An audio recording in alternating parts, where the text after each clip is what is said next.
호준입니다. 밀양시 세종병원 화재. 대형 재난의 현장을 정치인들이 찾는 것은 당연합니다.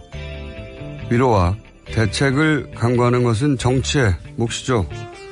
그리고 발생 지역과 재난의 종류와 무관하게 모든 재난의 포괄적, 상징적, 도의적 최종 책임은 정부가 지는 것이 맞습니다.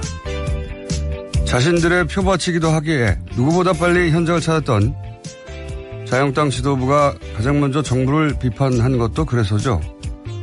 청와대와 내각 총사퇴를 요구하고 북한 현송을 뒤치다거리 하느라 국민 생명을 지키지 못했다고 목소리를 높이는 건 동의 여부를 떠나 그럴 수 있습니다.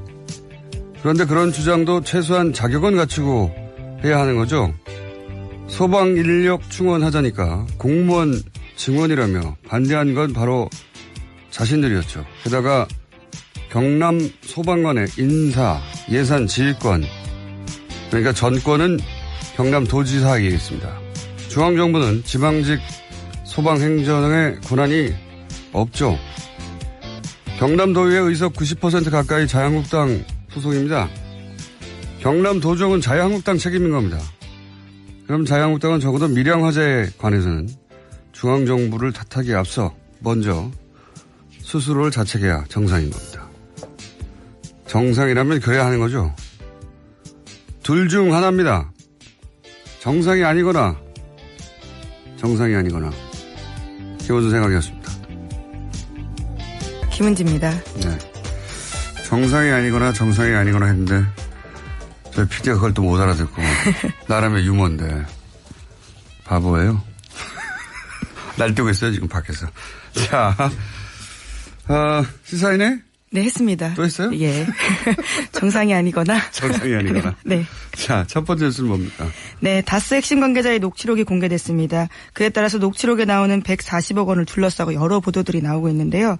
녹취 당사자가 입을 열었습니다. 18년 동안 이상은 회장, 그러니까 다스의 회장 최측근으로 근무했던 김종백 씨인데요. 140억 원은 다스에서 조성한 비자금이다라고 밝혔습니다. 아, 그렇군요. 김종백 씨는 이제 몇 차례 언론에 등장했기 때문에 아시는 분은 아실 텐데,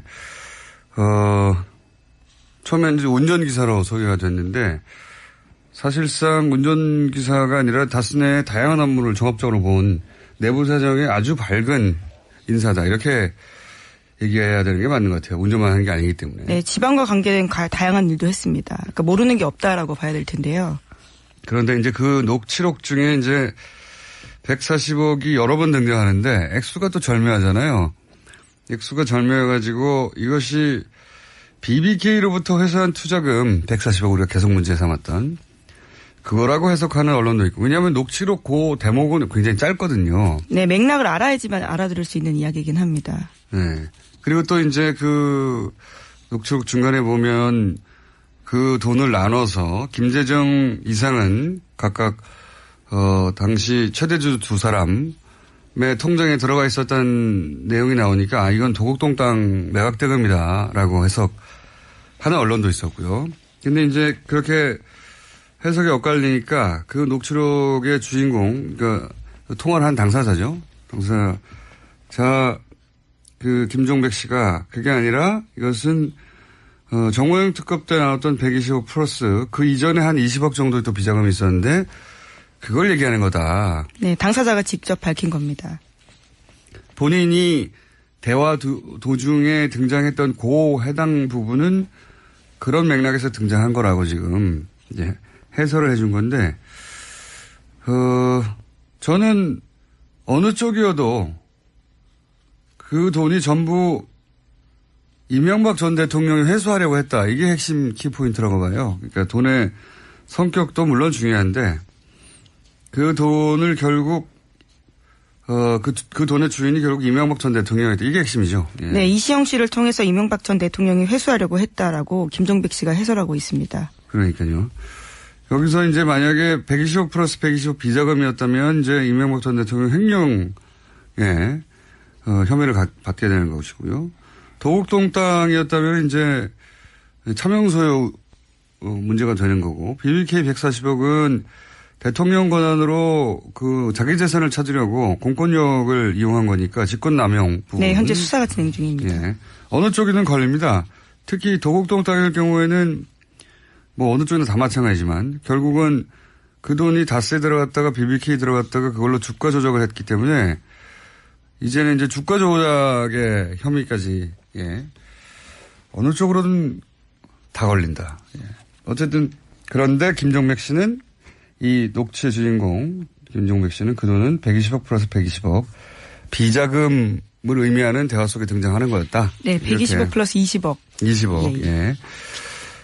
자, 결국은 이 대목은 뭐 검찰이 밝히겠지만 어느 쪽이든 간에 이명박 전 대통령에 치명적으로 작용할 건 동일합니다. 주인이 본인인 정황이 나왔으니까요. 그리고 이제 김종백 씨 본인도 이제 관련 인터뷰를 했더라고요. 네, 어제 MBC와 여러 가지 이야기들을 했는데요. 언론에 정확하지 않은 정보들이 나가기 때문에 그에 대해서 자신이 밝히겠다라는 입장도 이야기했고요. 뿐만 아니라 비자금이 제대로 밝혀졌으면 좋겠다라면서 여러 가지 이야기들을 했습니다. 이동영 씨가 다스의 한 18년간 이상은 회장의 기사이자 그리고 다스 내부에서도 여러 보직을 맡아서 사실상 내부자인데 이렇게 이제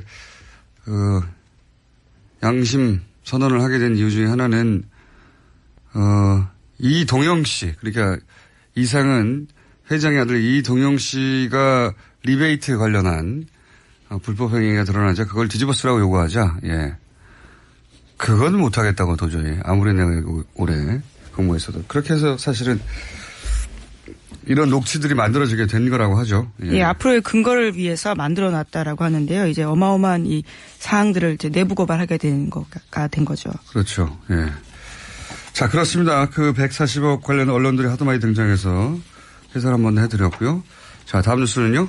예, 지난 25일 밤 검찰 수사관들이 영포빌딩 지하 2층을 압수수색했습니다. 영포빌딩은 이명박 전 대통령이 1991년부터 소유하다가 2007년 자신의 재산을 기부해서 만든 청계재단에 넘긴 건물입니다.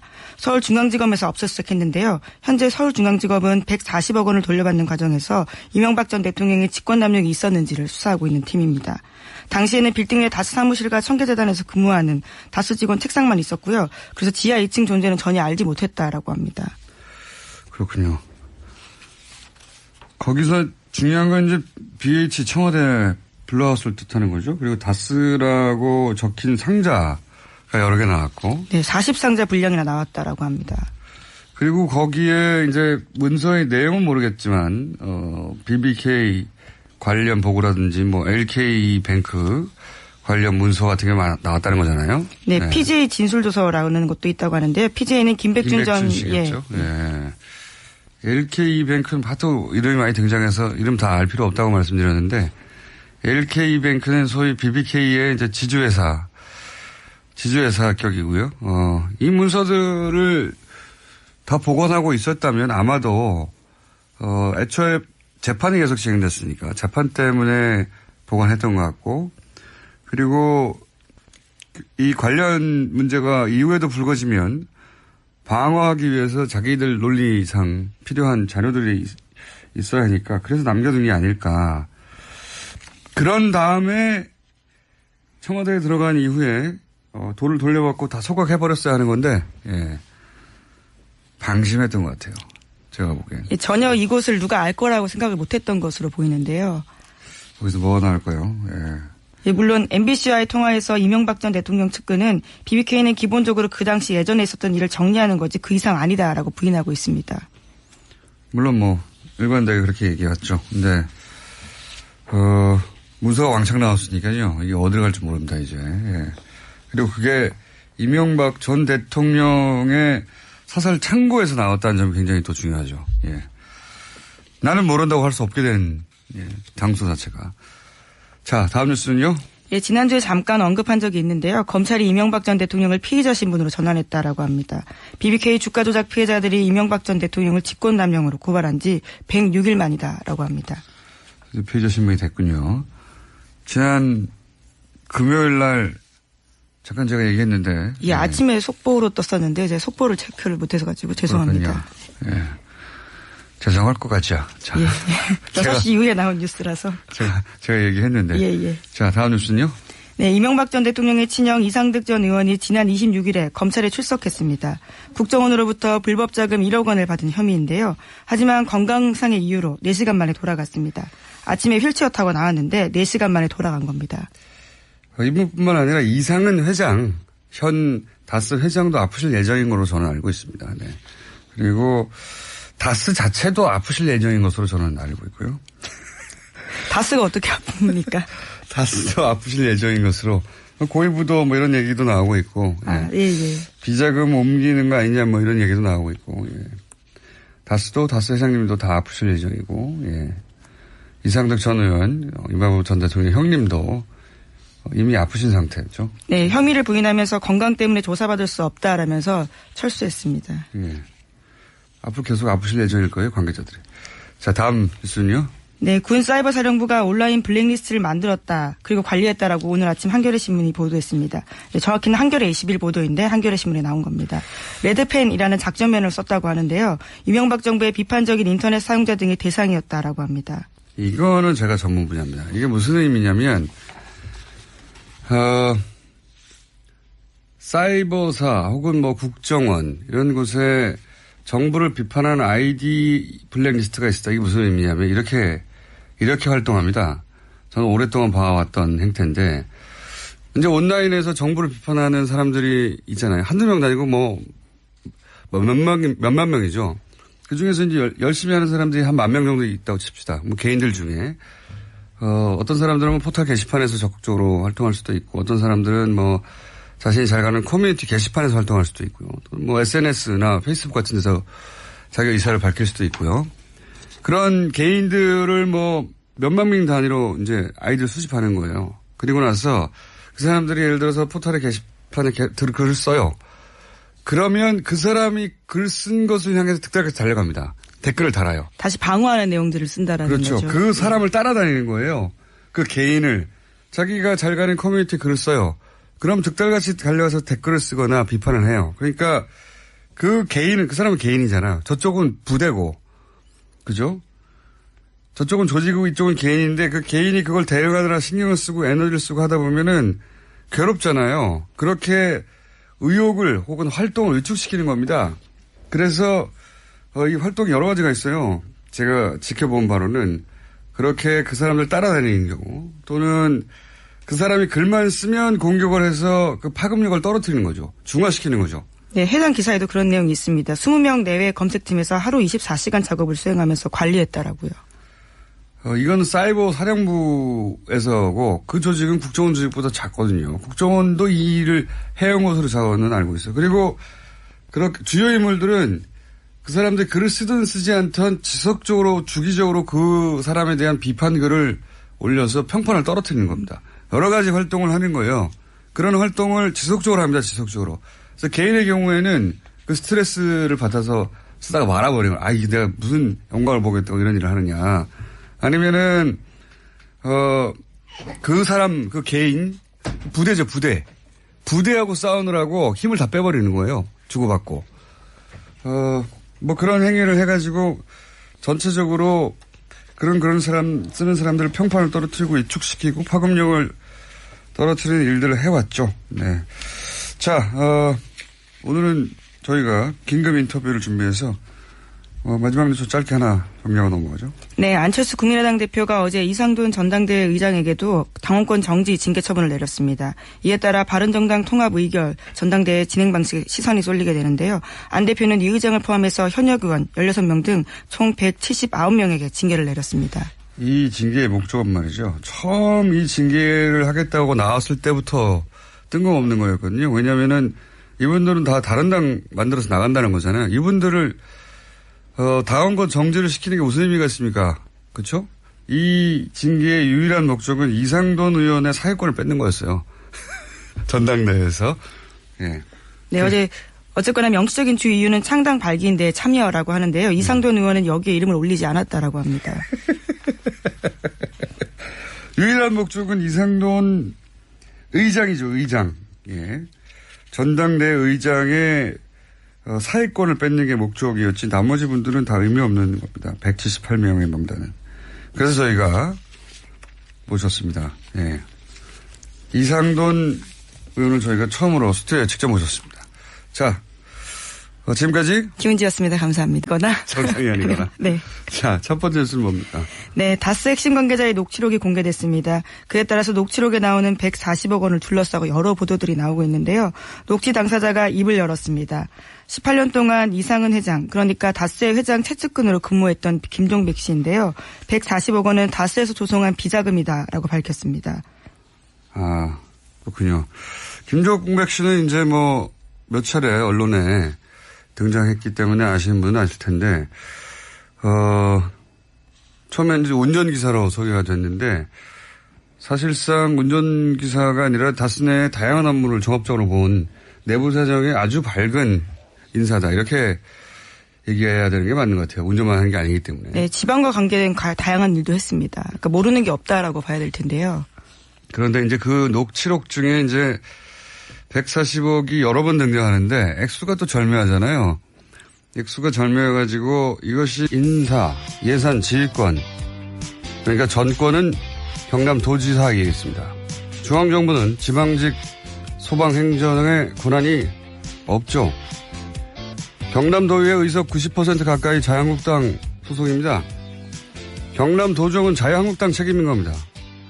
그럼 자유한국당은 적어도 밀양화재에 관해서는 중앙정부를 탓하기에 앞서 먼저 스스로를 자책해야 정상인 겁니다. 정상이라면 그래야 하는 거죠. 둘 중 하나입니다. 정상이 아니거나 정상이 아니거나. 김원준 생각이었습니다. 김은지입니다. 네. 정상이 아니거나 정상이 아니거나 했는데 저희 PD가 그걸 또 못 알아듣고 나름의 유머인데 바보예요. 날뛰고 있어요 지금 밖에서. 자, 시사인에? 네, 했습니다. 또 했어요? 예. 정상이 아니. BBK로부터 회수한 투자금 140억 우리가 계속 문제 삼았던 그거라고 해석하는 언론도 있고. 왜냐하면 녹취록 그 대목은 굉장히 짧거든요. 네, 맥락을 알아야지만 알아들을 수 있는 이야기이긴 합니다. 네.